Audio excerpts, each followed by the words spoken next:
ജീവിതത്തെ വിവരിക്കാനും വിശദമാക്കാനും ഏറ്റവും അധികം നമ്മൾ ഉപയോഗിക്കുന്നത് യാത്രയാണ്. ജീവിതയാത്ര, ഒരുമിച്ചുള്ള യാത്ര, മുന്നോട്ടുള്ള യാത്ര എന്നങ്ങനെ യാത്രയെക്കുറിച്ച് പറയാൻ കണക്കില്ല. നമ്മൾ ഒരുപാട് കാര്യങ്ങൾ പറയും. സാഹിത്യത്തിലും സാഹിത്യത്തിന് പുറത്തുമൊക്കെ തന്നെ യാത്രയെക്കുറിച്ച് പറഞ്ഞാണ് നമ്മൾ പല കാര്യങ്ങളും വിശദമാക്കുന്നത്. ഇങ്ങനെയുള്ള പ്രയോഗങ്ങൾക്ക് തന്നെ ഭാഷയിൽ തന്നെ എണ്ണിയാലൊടുങ്ങാത്ത അത്രയും ഡയമെൻഷൻസ് ഉണ്ട്, തലങ്ങളുണ്ട്. ഈ ജീവിതയാത്രയിൽ ദൈവത്തെ കൂടെ കൂട്ടുക എന്നൊക്കെ ദേവാലയങ്ങളിൽ പുരോഹിതന്മാർ പറയാറില്ലേ? ഈ യാത്രയിൽ എന്നോടൊപ്പമുള്ള എല്ലാവർക്കും നന്ദി എന്ന് റിട്ടയർ ചെയ്യുന്ന ദിവസം ഒരാൾ പ്രസംഗിച്ചെന്ന് വരും. ജീവിത വഴിയിൽ കാലിടറി നിൽക്കുമ്പോഴാണ് ഞാൻ നിന്നെ കണ്ടുമുട്ടിയത് എന്ന് നമ്മൾ പ്രണയലേഖനത്തിൽ എഴുതില്ലേ? ഇപ്പോൾ ലേഖനം എഴുതുന്നില്ല, മെയിൽ അയക്കുക ചെയ്യുന്നത്. യാത്ര എന്ന രൂപകത്തെ ഏറ്റവും അധികം ഉപയോഗിച്ച ഒരു കവിയുടെ ഓർമ്മ ദിവസം കൂടിയാണെന്ന്. അത് മറ്റാരുമല്ല, മലയാള കവിതയിൽ ആധുനികതയുടെ തേരോട്ടത്തിന് ഊർജ്ജം പകർന്ന സാക്ഷാൽ NN കക്കാടിൻ്റെ. യാത്രകൾ എല്ലാം ലക്ഷ്യത്തിലെത്തേണ്ടവയല്ല. ചിലത് പാതി വഴിയിൽ നിലച്ചു പോകും, ചിലത് തുടരും, ചിലത് ലക്ഷ്യത്തിൽ ചെന്ന് ചേരും, ചിലത് തുടങ്ങുന്നതിന് മുമ്പേ ഒടുങ്ങിയെന്നും വരും എന്ന് കരുതി യാത്രകൾ ആരംഭിക്കാൻ ഭയക്കരുത് എന്ന് പറഞ്ഞ കവി കൂടിയാണ് NN കക്കാട്.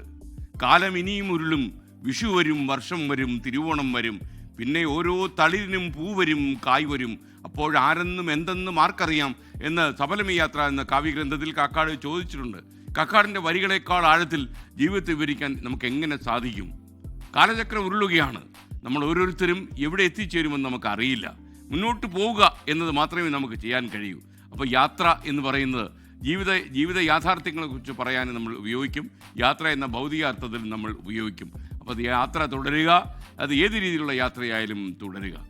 NN കക്കാട് സഫലമീ യാത്ര എന്ന കവിത എഴുതുമ്പോൾ നിങ്ങൾക്കറിയാം, അദ്ദേഹം ക്യാൻസർ രോഗബാധിതനായിരുന്നു.